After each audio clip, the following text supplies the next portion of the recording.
సూర్యుడు 3వ స్థానంలోను, కుజుడు 1వ స్థానంలోను, బుధుడు రాశి అధిపతిగాను, గురుడు 8వ స్థానంలోను, శుక్రుడు 2వ ఇంట్లోను, శని 6వ ఇంట్లోను, రాహు 7వ ఇంట్లోను, కేతు 1వ ఇంట్లోను, చంద్రుడు చంద్రాష్టమంగాను కూర్చొని ఉన్నారు. ఈ నెల మీకు శుభ ఫలితాలు ఎలా ఉన్నాయి అంటే, శత్రులు కుట్రలు మీ మీద ప్రభావం చూపలేరు.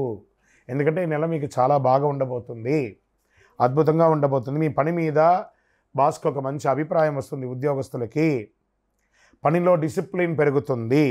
కాస్త విసుగు అవన్నీ కూడా ఉన్నా కూడా, బిహేవియర్స్ అంతా కూడా ఉన్నా కూడా మీరే దాన్ని ఓవర్కమ్ చేయాలి. మొదటి 15 రోజులు స్ట్రెస్ ఉంటుంది, తర్వాత 15 రోజులు చాలా హ్యాపీగా ఉంటారు. వ్యాపారం చేసేవారికి చిన్న చిన్న లాభాలు ఉండే అవకాశాలు బాగా కనబడుతున్నాయి.